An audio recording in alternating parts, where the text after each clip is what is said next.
Hello, my name is Walter Latham, and thanks for joining the Walt Weekly podcast. I am your host, along with Michelle Sweeney McCombs. Unfortunately, Michelle will not be able to join us today. There was some personal problems that she has to address. Tough, but she has to address those, and she will not be here, and I miss her. All right, so I, Walter Latham, will try to do my best without Michelle today. But we do have Chris Sweeney that will be supporting me. Greg Coleman will be the moderator in the chat box. So if you have any questions, just put them in the chat, and Greg will try to get an answer for you. Okay, and from our guests. I do want to give a dedication out to, and I had a passing in my family, my brother, my first cousin. I want to dedicate the show to Ronnie Clinton Stokes of Williamson, North Carolina, who passed this past Wednesday, May 5th. Love you, big bro. Without you, I know I wouldn't be where I'm at. All right, and as I indicated, Michelle had a death in her family, so my condolences to Michelle, Chris, and all the family. It was a tough week for us.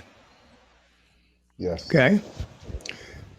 So anyway, if you visit our website, which 2.0 is coming soon. That's at www.TheWaltWeekly.com.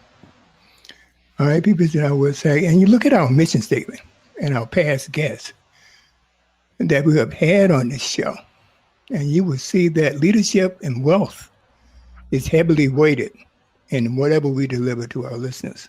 That's part of our value add, all right, that we try to stick to.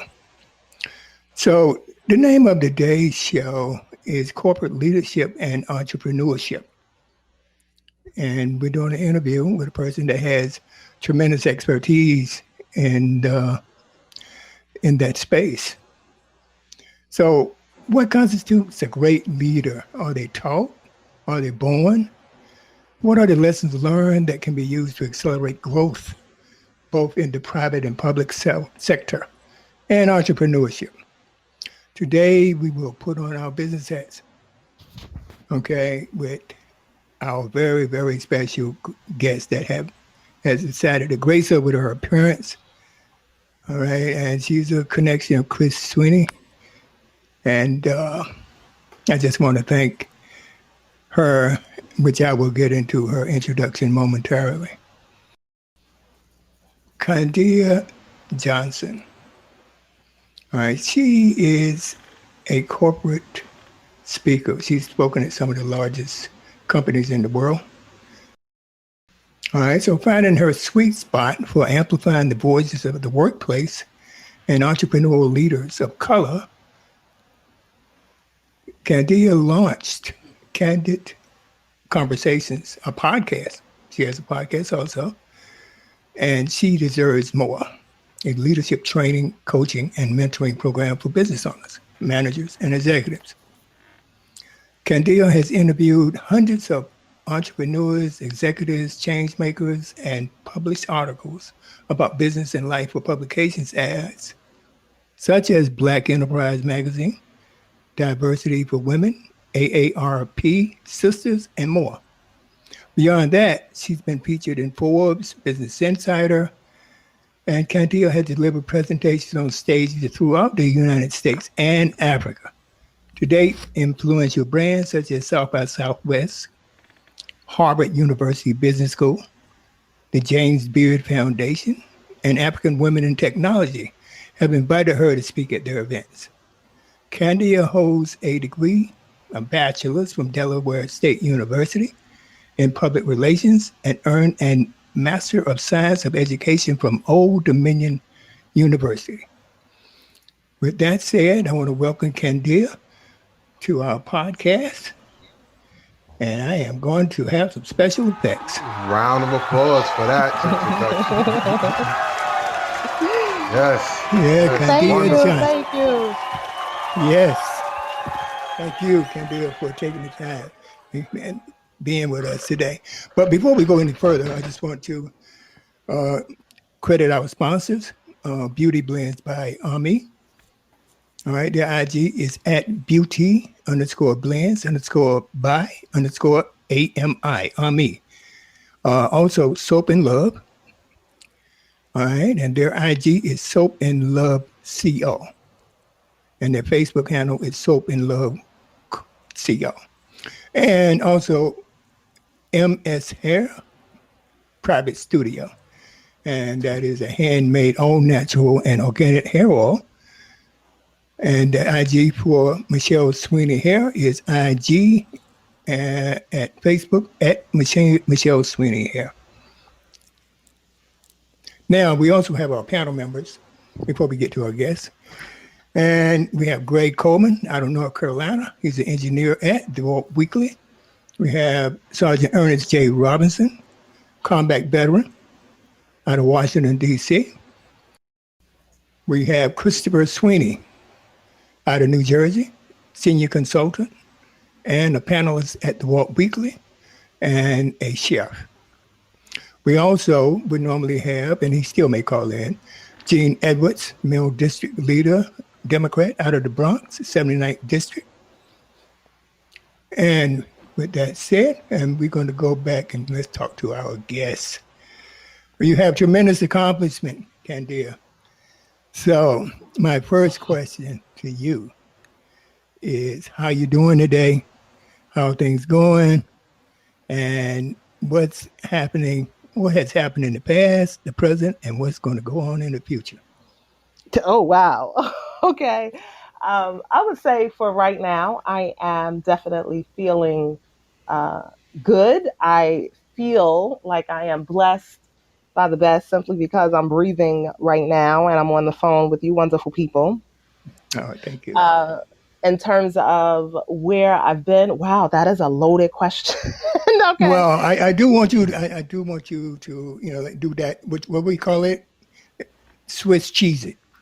You don't treat the whole thing. We're going to Swiss cheese it. Okay, so that's fine. So I always tell people this. I spent about 15 years climbing the corporate ladder of success only to realize my ladder was placed on the wrong building. Okay. I felt incredibly unfulfilled. I was working as a corporate communication and learning consultant. And so when someone wanted to get the word out about a new product, service, or initiative, big companies such as pharmaceutical companies, the U.S. Navy, I had a contract with them. They would hire me to help them get the word out, craft messages to their employees or even to their clients and customers about this new product or service or initiative. Sometimes it was a marketing campaign. Sometimes it was a training. And so I did that for many years, but the travel wore me down. I was traveling in the airport like crazy. And so my clients were located across the United States. I even had a gig where I was traveling week to week back and forth from Canada. And that lifestyle on top of trying to fit into corporate, I didn't really see anyone who looked like me at the upper levels of leadership. And it just wasn't fulfilling to me. And so I did that until about 2012. And I remember I was on a mother-daughter trip we were in South Africa. My sister who's on a call right now, we were there. And I decided at that moment, you know what, this is it. When I return to the United States, I'm going to give my notice. And my plan was to leave corporate and just to do some independent contracts. And it evolved, not overnight, but I had a few harsh lessons and it evolved into me stepping into the space where I am coaching people on how to become leaders and get recognized as leaders in their field. And now I'm back into the corporate space, but on my own terms, where I do a lot of workshops on helping leaders step into that next best version of themselves. And also, be of service, be of better service to their people. Okay. In terms of leadership has a very wide scope, right? So I'm gonna try to drill it down a little bit more granular. What do you think? Do you think a leader is born, or do you think that they are created, made, molded? I believe leaders can be molded. I believe the mistake that we make is thinking that leaders are born, right? I feel like most times in the corporate sector, what I've found is most leaders are put into a position of leadership, but they're not ready to lead. They're put into that position simply because they have maybe mastered the expertise, right? Or mastered a certain level of expertise or process. But leadership is essentially not about your position or rank. It's about your willingness to serve. That's what leadership is. And so people have to learn, as you said, the different components of leadership. There's coaching, there's being an effective communicator, there's practicing empathy, there's being a good listener, an active and empathetic listener. So leaders, for me, are molded. I don't really believe that many of us aren't born to lead. You have to be molded and trained and educated, and you also have to unlearn. Let me say this: it also comes down to your Yes. willingness Yeah. to unlearn. Okay. Yeah, you got to be able to pivot. I agree with you. Having 30 years in Wall Street and technology, similar to you, traveling, but I traveled Asia. I've been on the 5 continents working. All right, all 5. Only 2 I didn't get were with Antarctica and Australia. Other than that, I worked all over the world, and I can sympathize with you and you going through it. I've been through it. Is that 1 week out of my last before I retired, I was 1 week in Mexico City, 1 week New York, 1 week Mexico, 1 week. So every other week I had to fly out, or every Sunday to go to Mexico City and Asia. But I learned a lot. I learned a lot. Especially in Japan, which I fell in love with Tokyo. And I learned elementary Japanese because I was there for a few years. Singapore. So but then again, you got the upside of that travel too, don't you? All right. Well, in the beginning, you get your travel points, but yeah, that's what I'm talking about. So, you get the hotel points, you get the frequent flyer miles. Yeah, but after a while, listen, you're in a hotel room by yourself. You're trying to figure it out, right? There's no family, no friends there. So after a while, for me, it gets really old. Right. And so I'm single, I'm single at the time. So I remember at that time I had a joke, like, you want to date me, meet me at the airport, because that's where I spend the most of my time. So that lifestyle, I felt like I was more committed to the development of somebody else's business than my own business. So for me, it just got the whole living out of your car, living in the airport. I was tired of that a few years in. Yeah, it could be tiring. But we always refer to it as being a road warrior. Until you experience it, you want to be a road warrior, right? Right. Yeah. Right. Yeah, I want to turn it over to some of the guys. We have a speaker, someone similar to you, is on the panel, Ernest Robinson. He's also a public speaker. So Ernest, I'm gonna go to you first. Yeah. Okay. Well, I think that when the audience knows me, we'll definitely want to know more about Kandia. So, Kandia, where'd you grow up at, and what's kind of shaped you into the woman and leader that you are today? Oh, I love that question. So I always say Brooklyn, New York raised me. Shout out to my Brooklyn Knights on the phone or on the podcast. But Brooklyn, New York raised me, but the world has truly been my playground and helping me step into the many different versions of myself. And so in addition to traveling for work, I would say globally, I traveled solo by myself. My first trip solo was to Italy. And I would say that trip, I want to say maybe it was 2008, 2009, but that trip really helped me develop a whole new or discover a whole new part of myself. I developed a lot of confidence because, of course, you're navigating. I took the train up from Venice to Florence to Rome, and I think that's where I started to learn how to trust myself, right? Because even in leadership, you have to learn how to trust yourself and trust your decisions. And so I would say that solo trip really helped me set the foundation in developing trust in myself. And then after that, I took another solo trip to South Africa. I met up with a tour group there, and I just began to really start to develop trust in myself. But then I also began to discover that I just wanted my identity. I didn't want my identity attached to my job or attached to my title.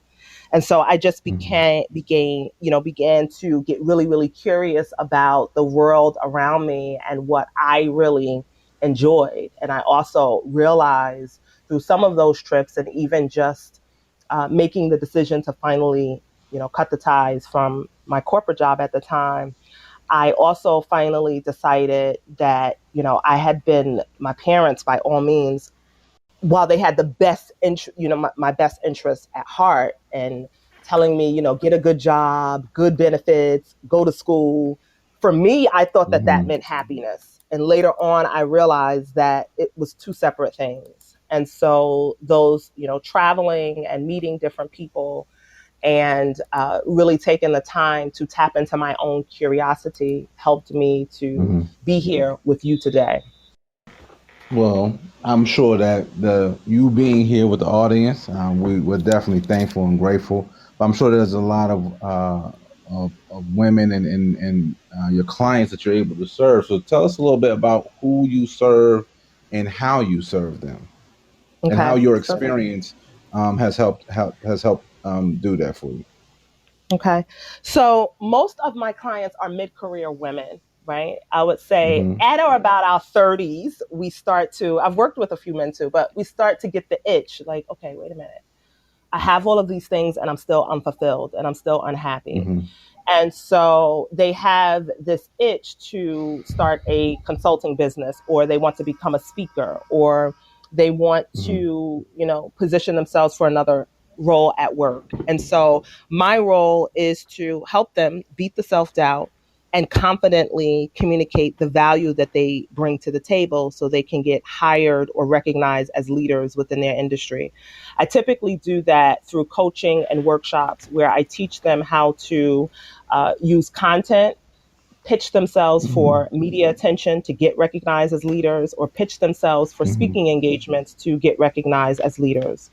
So right now in my group programs, I have women who are managers, but they also have consulting businesses, or they're directors. My client Sarah is a director of HR. She also has a very successful consulting business on the side where she is passionate about diversity and inclusion and pay equity. And so in addition to helping her develop the leadership presence, I also help her pitch herself and position herself in media and speaking engagements. And she's done some wonderful things, particularly during a pandemic. She's been in CNN, Fast Company. She's landed several speaking engagements. And so those are some of the results that clients get from working with me, in addition to the mindset work that I also do with them. So sounds like you guys do a lot with preparing individuals for rejection. So can you talk a little bit about how you go into the mindset of those preparing for the no's and the rejection? Well, one of the things, I'm a firm believer in the experimental mindset. And that means that every single thing that you put out into the world is an experiment. It's an opportunity to get feedback. Feedback is fuel for your level up. Failure is fuel for your level up. And if you're not getting rejected, that simply means you're not trying hard enough to get rejected. It's just simply part of the process. You cannot get to that next level of success without it. And rejection, I always look at it like this. Rejection, sometimes people say rejection is redirection. No, I just think rejection is part of the process. So even if you consider the sales process, when you are trying to sell yourself, statistically, industry standard says that, we usually have a 2% conversion rate, right? So if you look at the number of people on your email list, when you're selling to those people, you have somewhat, depending on the industry, but usually the industry standard is a 2% conversion rate. So you have to get comfortable with saying, who's going to reject me today so I can get my 2% conversion, right? It is essentially part of the process, right? And so when someone's telling me, they're struggling with getting people in, and I said, well, how many no's have you got? And it was a hard lesson for me as well to embrace the no's, and not only to embrace the no's, but when you get an opportunity to also ask for feedback, right? Why was I rejected, or what, about my program did you feel you weren't most interested in? So just taking them through that process, even sharing my own experiences and being rejected. I always share the experience about my very first client as an entrepreneur was a person who rejected me for a job a year before. So I, didn't take it personal. I kept following him on LinkedIn, and I would like his posts and comment. And I remember I went for an interview with his company for a director of communication. And they took me through a series of like 5 interviews. It was about 5 hours with about 10 different people. And I'm like, y'all could have at least fed your girl. But they took me through this long process and they still didn't hire me. And he said to me, Candia, this was a difficult decision, but I'm going to keep you in mind.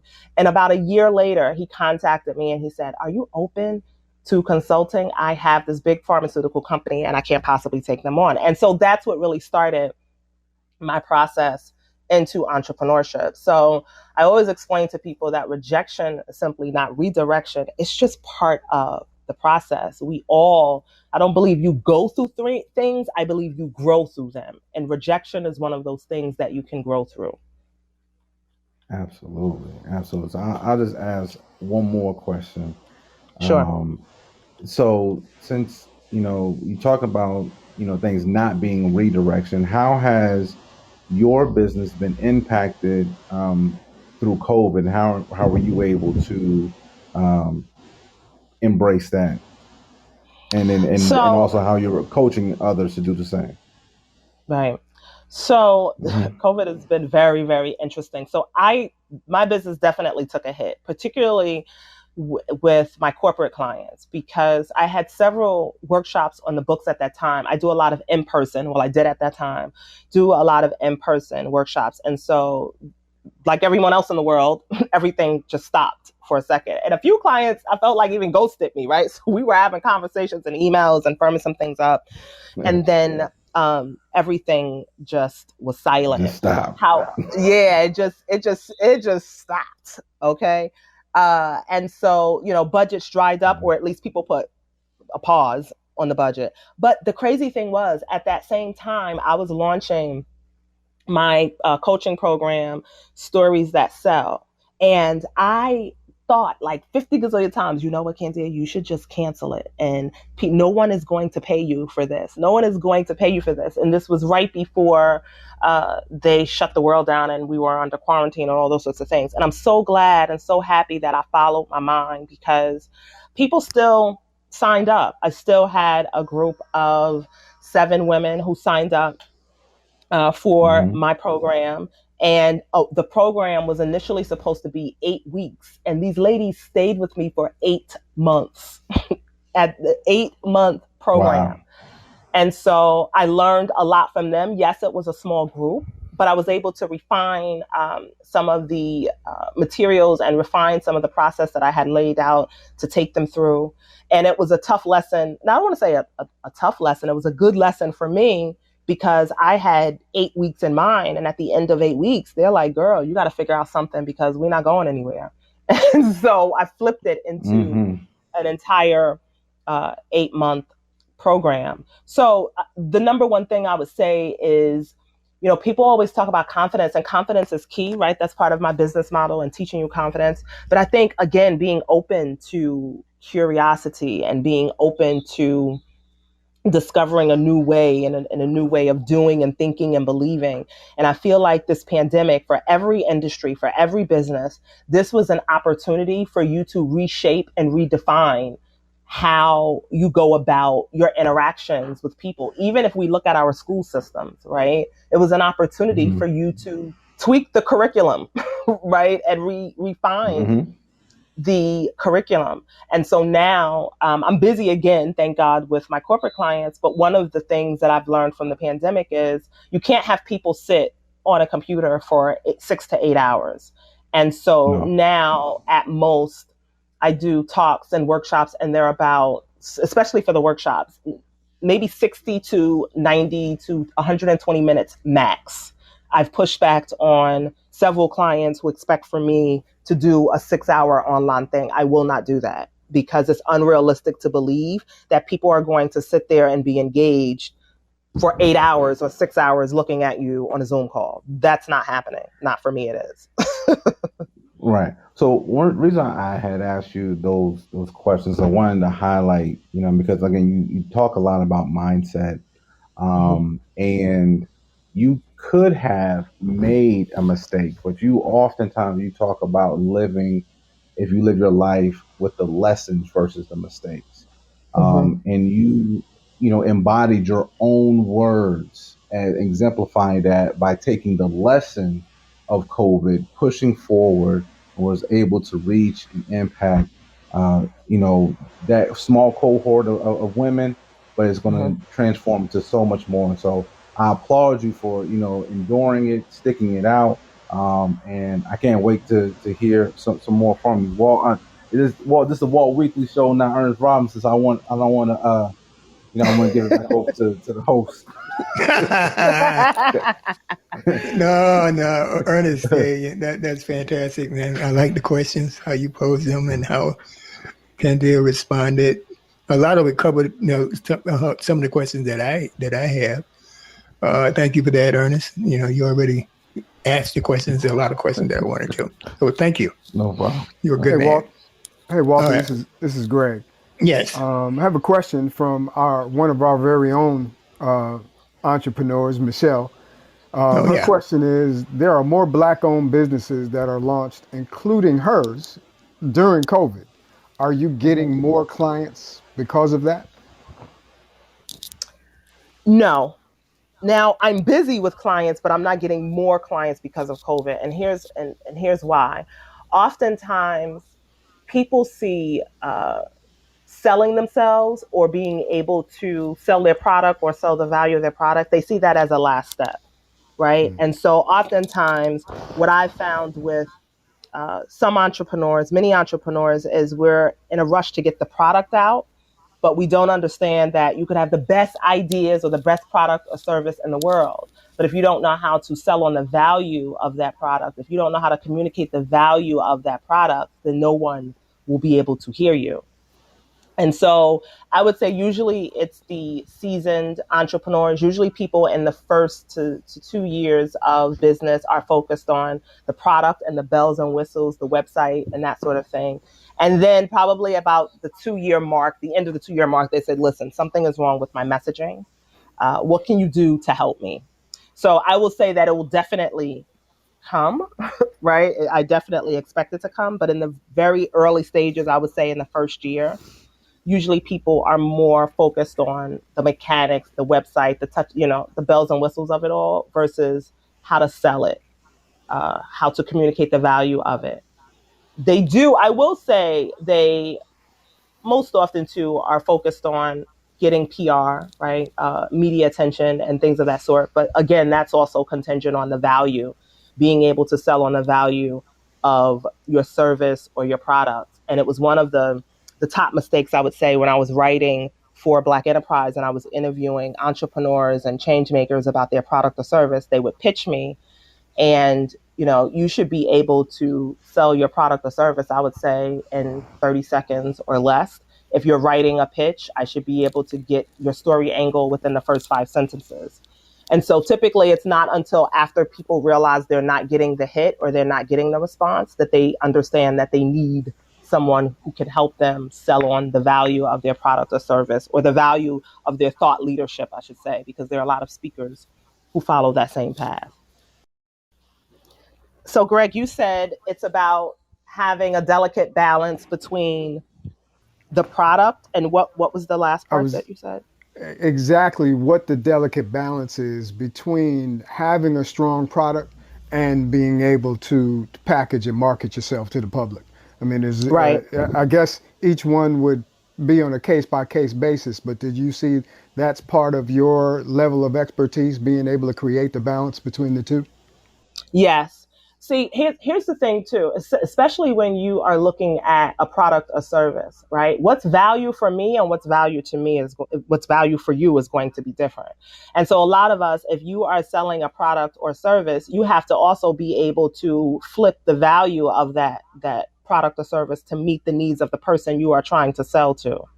Right. So that's one thing. The second part of that, too, especially for new entrepreneurs, listen to your target audience. Listening to your target audience, whether it's asking for their advice in a Facebook group or doing focus groups, if you have a product-based business or something like that, you can listen to your audience and ask them questions about your product or service and use the language, use their pain points and include that into your pitch per se, or, the value of your product, and be able to sell it more effectively. There's so much that can come from your target audience. And even if you look at Apple and the phone, why do you think we get so many different versions and updates for our phones? Because they are monitoring how we use the phone. They are monitoring how, how we scroll, right? And even the movement of our fingers, right? When we touch the screen, they are monitoring all those things, and they, create updates based on those things. And so in addition to hiring someone to help you use the right language to sell it, you really also have to get to know your audience and their behaviors and the way they describe their pain and frustration, and also be able to flip that into your marketing spiel or the value that you sell. Hey, Miss Johnson. This is Chris. So, of course, I know you for a long time, right? Yes. And trust me, I mean, we go back, right? So, right. The one thing that I've recognized with you, and I'm most proud of, is your fearlessness and your confidence. It comes across. Your energy is amazing. It's no wonder that you're great at what you do, because you can sense it from the first time you speak. You open your mouth, you feel it, and people know it. And I recognized that in you a long time ago, right? So for me, I'm stepping out there as a caterer and starting my own business. But the one thing that motivates me or pushes me is that I believe I can make anything. I'm not afraid to make anything. I'm not afraid to try anything, to do it, because I believe that I can master whatever is out there, whatever I set my mind on doing. But when I get a job, I do kind of trick myself into thinking, oh man, this is going to be the worst job ever. I'm going to fail at it, because I do need to push myself when I'm in that moment, right? So when you speak, it just comes across as so confident and so fearless, and you know what you want. So my question to you is, what is your dream job other than what you have now? Like, what is your dream project that you want to put your hand on and put your stamp on and say, this is what I was here to do, this is what I was born to do, and what I've made to do? Okay. I love that question. And thank you for the compliment, especially when people know me and could say that really means the world to me. So thank you so much for that, Chris. So when it comes to a dream job, I don't believe in dream jobs. I believe in a dream mission, period. Right. I feel like, for me, very early in my career, I had this idea of a dream job, and I got several dream jobs, and it just wasn't a dream. It turned into a nightmare. And so through my experiences, though, I have developed a dream mission, right? And for me, my dream mission, which I'm on right now through my program, Stories That Sell and She Deserves More, they are my dream mission. And that mission is to help people step into the next best version of ourselves, especially women, especially people of color. I feel like in our culture, we are often taught that we could only tell one story, right? We can only tell one story. And I'm here to tell you those people lied. I'm here to tell you that you can live multiple lives in one lifetime. I'm here to tell you that despite fear, self-doubt, uncertainty, despite the words in your head that tells you that you're not good enough, that you can press reset and begin again. I'm here to tell you that no matter how many different versions you want to come up with about yourself, I'm going to help you communicate the value of that version and position yourself as a leader in your field. Because I do believe for most of us, many of us listening on this call right now, who we are right now, what we are doing in our careers and our businesses, it is because we've been programmed to do them. And so that programming either came from, again, your parents or your caretakers who told you that you needed to get this one specific job. My parents was big on a city or state job, right? Because it had good benefits and all those sorts of things. And you don't quit a job, you stay with a job for 15 or 20 years, right? Or you need this amount of money to retire and all those sorts of things. And so my mission is to help people understand that you could live many different versions of yourself. You can push past your comfort zone. And so I feel like for me, while things, of course, are far from perfect, I am living in my dream mission right now. And I'm committed to helping as many women and men step into that next best version of themselves. Excellent. I also want to tap into, of course, we've all been enduring COVID, but there's also been a movement in the country the last few years with all the police killings and all the injustice going on. But, and you can look at that and be depressed or get discouraged by it. But I look at it in another way. I see things changing. I see the pendulum swinging, right? And I see a movement happening and an awareness by our people, and they're going after things. I don't know. Am I wrong, or are you seeing the same thing? No, you are definitely spot on. I mean, I noticed that a few years ago with Black Enterprise, and I think it starts with sharing our stories, just even this platform that we have right now. I always say one person's story heals 1,000 more other people, right? And so I've seen it even, like I said, with Black Enterprise, primarily being able to interview so many entrepreneurs of different ages, coming from different backgrounds. There is people are stepping, especially Black people, our people. People are creating safe spaces for us to exist in instead of trying to force feed ourselves to, spaces that aren't designed for us. So I would totally agree with that. Well, I want to turn it back over to the host, but in the future, we got great things that we're going to do together. This is not where it ends for us. We continue this journey, and I wish you nothing but the best, which I don't need to, because, you're phenomenal and you're going to do great things out there. You're making an impact. You're making an impact on a lot of lives and people who are finding their voices, and it's needed. So thank you again. Well, thank you, Chris. And listen, I have to let everybody on this call know, Chris, okay? My sister and I, Lisa, we doing a drive-by, okay? Don't forget about us. We need a drive-by. I got you. Okay. Absolutely. Yes. Kandia, I can tell that a lot of times, and I'm making an assumption, and you know what it is with assumptions, right? But yes. I am going to assume that a lot of times when you're giving these on-site presentations, that you're the only person of African American descent in the room. How do you handle that? Sometimes I would say very early on, it was uncomfortable for me, right? And so one of the things that I've learned to do, and one of the things that I believe is there's no greater conversation than the conversation that you have with yourself, okay? So a lot of the times I would have to okay, Candia, first of all, before I walk in the room, typically I speak to the event organizer or the HR director, and I kind of get a sense of who the target audience is. Mm-hmm. And so, yes, of course, it can be uncomfortable. Especially, you can't see me right now. I'm a tall Black woman. I have big natural hair.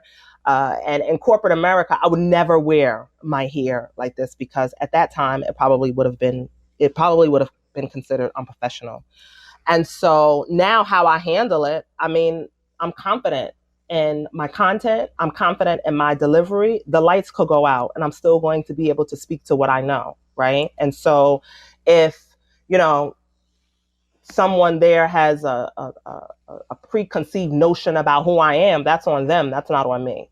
All I need to do is show up as Candia and be fully prepared. And 99.9% of the time, I'm prepared. I'm prepared in my energy, and I'm prepared in my content, and I'm prepared in my delivery. And so going in with that confidence, it doesn't really stop the anxiety, right? I still have the anxiousness and you know, the nerves and all those sorts of things, but I give myself permission to show up as Candia. And that means with my hair the way I have it now, that means you may get a little Brooklyn girl on one hand, and sometimes I may form into Michelle Obama. I don't know. I may drop a Cardi B lyric on you. I don't know. But I give myself permission to show up as myself because I'm confident in my content.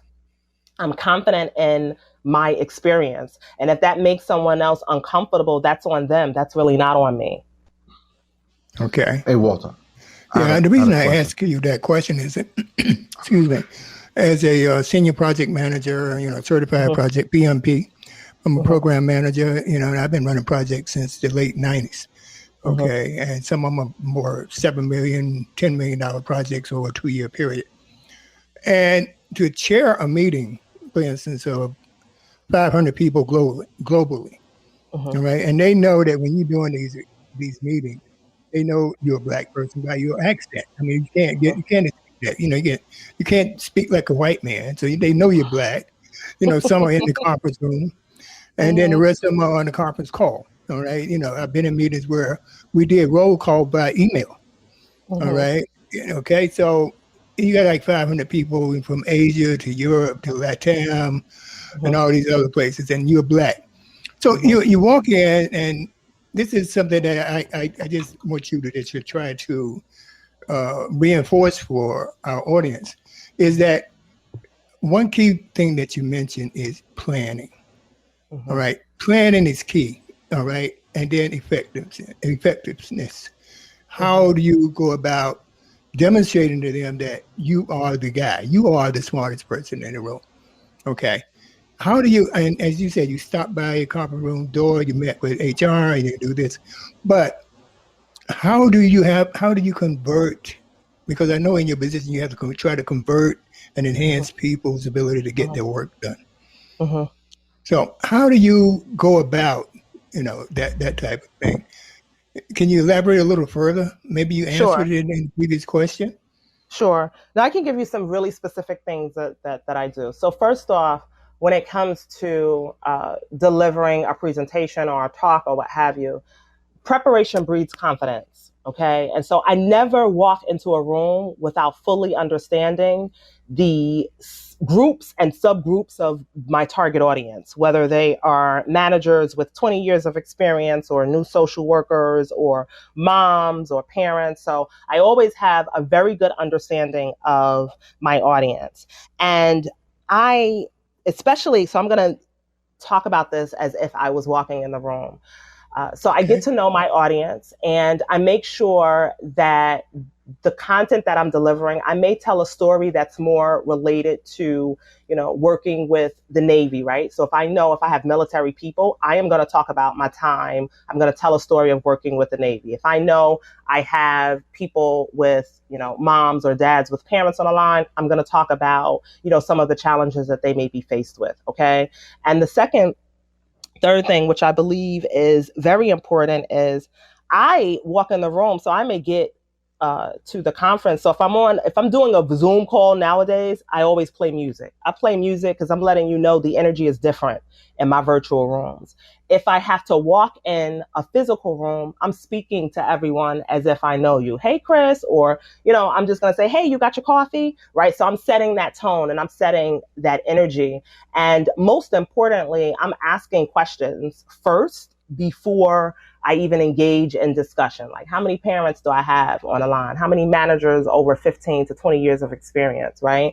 And so I'm getting to know my audience, and I'm asking them questions in such a way to engage them and develop a bit of rapport with who Candia is and sort of how I'm going to go about delivering my presentation. And I don't take the stance that I am the smartest person in the room. I just take the stance that I belong here. I take the stance that I'm going to deliver something from you. And guess what? You may teach me a thing or two.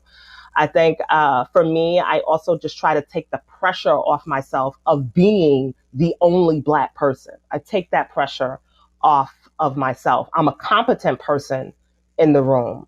Instead of focusing so much on me being the only Black person or me being the only woman, I focus on the primary reason why I'm being brought into that room right now is to deliver on whatever talk that this person hired me to deliver. But I would say that the preparation breeds confidence. Know your audience, engage them in conversation, and also, be prepared to just be you, to really talk in your tone, tell jokes, and engage with people in that way. People have to see you as a human being, not a robot, right? And so I've just tried to focus on being the best Candia that I can be when I'm delivering a talk or a presentation. Thank you. I do have another question. I want to circle back to your travel. You've been many places. You're a global trekker, as I call it. Did you ever run into any type of racism while you were out of the country on the road? I would say I had this weird, in Singapore, they weren't used to seeing Black people, so I've been there. Yeah, you've been to Singapore. I thought I was going to be Kane. I swear to God. My friend said, you're going to be Kane, Walter. There was a lot of staring, like very scary staring, right? They would just stare at you. Yeah. They would stare at you. I had a group of guys come up to my friends and they wanted to take pictures. That was fine. And so it was funny. When I was in Singapore, I met the cast of The Lion King. And of course, if anyone remembers The Lion King, it was an all-Black cast. And so when you would see another Black person in Singapore, you would be like, hey, because you would be so excited. Oh, yeah, definitely. And we actually hung out for about 2 days. We went to a couple of clubs, we went out to eat and things of that sort. But yeah, Singapore was probably, the people weren't mean, but the staring was very, very uncomfortable. And I would say that was really the only place that I feel like I was very uncomfortable. I was very uncomfortable in Singapore. So thank you for reminding me of that. I love the place, but it made me uncomfortable. I wonder now if the staring thing has subsided, because I see people on the gram going to Singapore and Thailand all of the time. So I'm wondering now if that has subsided some. Yeah. But Singapore, I was there for 4 months doing implementation for a bank. So I've stayed in Singapore. I stayed at the Marriott on Orchard Street. I know you probably heard of Orchard Street. Yeah, that's one of the main streets. And actually, back then they had the overhead toll. So you didn't have to stop and pay a toll. You had them overhead, just like they just incorporated in New York. They had them back then. This is like 98, 99, 2000. Mm-hmm. And one thing with Singapore, and I don't want to get off topic, but I do want to elaborate that, some people may get their opportunity or will have to travel to Singapore, is that you just got to be careful, because you don't see policemen dressed in uniform. Everything is like undercover. They're plain clothes, and, you can't spit on the street and this and that, and you can't, litter. So you get this paranoid feeling in Singapore that you don't get anywhere else. Now, I didn't find that. Okay. Right. But in Tokyo, when it comes to discrimination, they discriminate right out front. Not that you're Black. They say you will go to a door and we'll have a sign up there. All right. That said, no gaijin. Gaijin being foreigner. They mean Black, white, doesn't matter. You're a gaijin, you're non-Japanese. Right. So I didn't feel any type of racism in, let's say, Tokyo, the way I felt in Singapore. Right. All right. Did you go to the night zoo while you were in Singapore? I did go to that. No, I didn't go to the night zoo. That was really cool.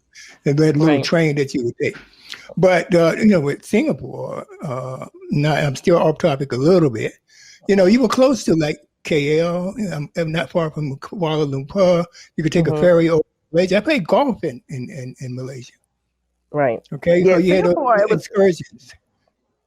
It surprised me. I enjoyed. I really enjoyed the food. So the food was really good in Singapore. It was crazy hot, but I enjoyed the food. And I actually went from Singapore. I went to Thailand, and that was pretty cool too. But I could only do 2 days of Thailand, and I was done. it was overwhelming for me. Wasn't it hot? Was it hot enough in Singapore for you? It was like 12 hot. miles from the equator. Yeah, it was hot. The pollution, there was a stench a little bit, and so I would say Singapore was good. I mean, Thailand was good for me for about 2 days, and that was it. And that was it. All right. Okay. Let me snap back on topic. I did have to go there because it just triggered some memories of mine. You have a podcast called Candid Conversations podcast. Yes. And why did you start this podcast? Is it an extension of what you do? The podcast is definitely an extension of what I do. So the podcast, it's about helping you speak up and show up for yourself despite fear, uncertainty, or self-doubt. It is my baby. I love having guests on the podcast. I love talking about mindset stuff and just how to, position and pitch yourself and press reset on your life and career. And I've been able to connect with so many people through the podcast in itself. Even I found out recently there are 2 of my corporate clients who listen to my podcast, which was kind of weird because, if anyone listens to the podcast, it's like, hey, party people, Kandia's into a different zone. And they actually love they love the podcast. Like, you need to bring that energy into the workplace. So the podcast has been great. In addition to, being a good marketing vehicle for me, it also is helpful in just establishing a deeper connection with people who follow me on social media. Yeah, I was listening. I listened to one episode today when I was going through your paperwork, and it indicated that you had a podcast. I thought, what? Really? She does? She's a sister. You know what I mean? And I went on to Podbeam, and I went on to Apple. I went to Apple Podcasts first because they got that high bar. So you cross the Apple bar, you cross right. any bar, right? Right. So I saw Candid Conversations podcast. And you have another one. You have 2 up there, actually. Well, the first one was the first one that I started. And then I kind of lost my consistency. And then I restarted probably about a year ago. Okay. And usually I produce about 2 episodes per month. Excellent. And you do all the work yourself? I do all of the work myself. I am speaking into existence that next year this time, I am going to get someone to edit the podcast and do all the marketing and the scheduling. Because I'm sure you all know it is a lot, but I would say that there are some really good systems. I love the script right now. There are some really good, amazing systems that you could use to record the podcast and edit it and send it out. So it has made it easier because I want to say 2 years ago, I would pay someone to transcribe it for me. Now I have an app where I can record in the app. And then as I am recording, it is transcribing and you could remove the filler words and all those sorts of cool things. So, your systems for any entrepreneur out there, anyone who's looking to become a speaker or a consultant or anything like that, your systems are definitely key to your success. So equally important to your products and services is to making sure you get a handle on the systems that are going to set you up for success. All right. And again, I just want to mention the name of that podcast, and it's across platforms, the Candid Conversations podcast. Also, yes, thank you. I understand that you are up for an award. Oh my God. Yeah, I'm so excited. So I think I'm more excited about this award than probably my degrees, honestly. So I'm receiving the Women of Resilience Award next Thursday. And this year, it's myself and 2 other women, and we are being honored for our commitment to educating and uplifting women in the workplace and women within our communities.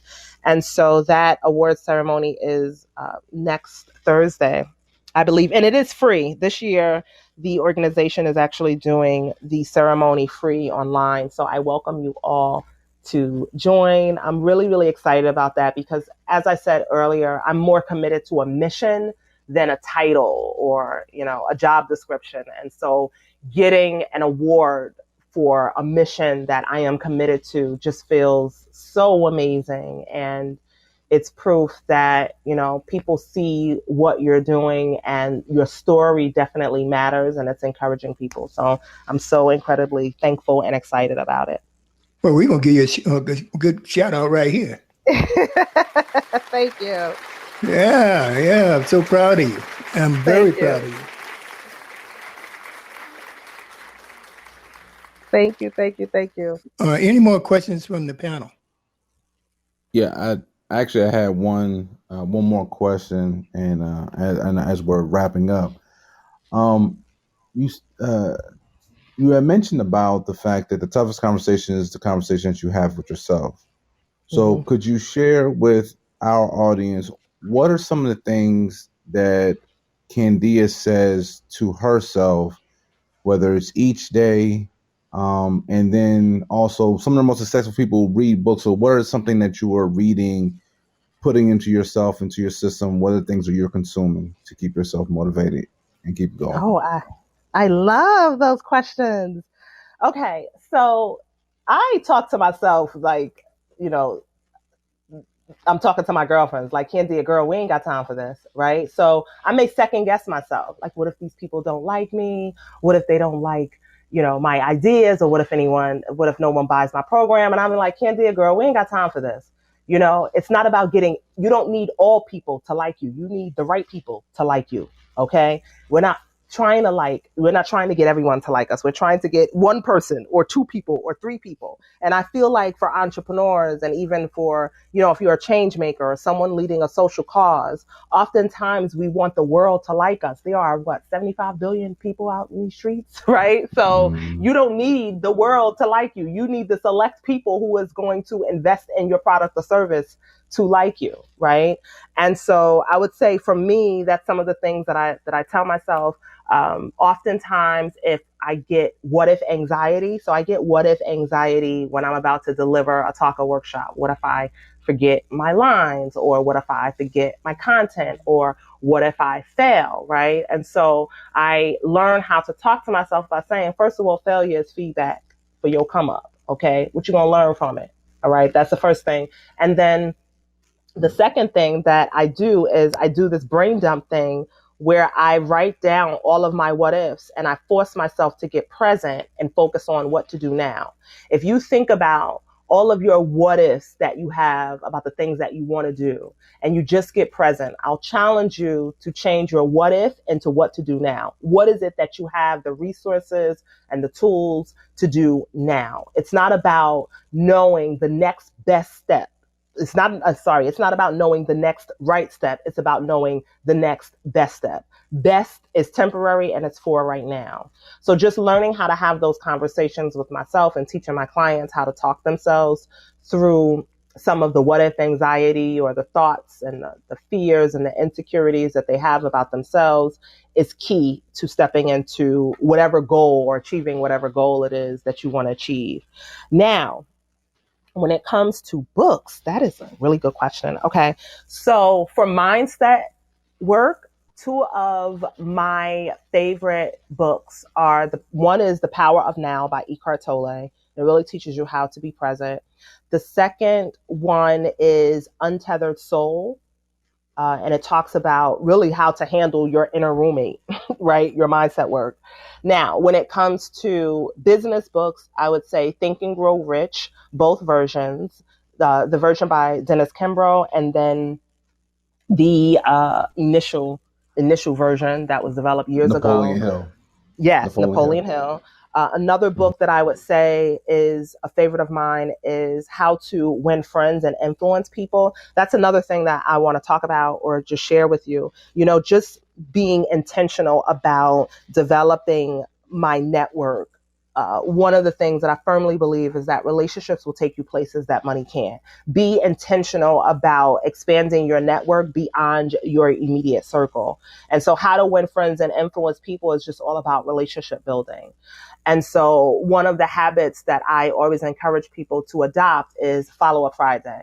And Follow-Up Friday is a 30-minute to 1 hour slot of time where you are spending time following up with people, you may have engaged with on LinkedIn or Twitter, maybe asking someone if you want to go to lunch, or just asking people what type of projects that they're working on, figuring out how you can add value to them, or how you could possibly virtually connect, them with someone who they could partner with, or that, maybe they should know one another. Because one of the things I want to be very transparent about is when people talk about, you've talked on stages in Africa and you have all of these amazing opportunities that you have had to work with brands, a huge part of that was because of my relationships. Yes, I've done the work, but I've been blessed with people who have mentioned my name when I'm not in the room. Okay. And so I always like to encourage people to be intentional about the relationship building piece as well, because it is equally important to being able to sell yourself and communicate your value, as well as getting your mind right. Can I jump in? I just want to say to Candia, yes, you're a wonderful person. You're awesome, right?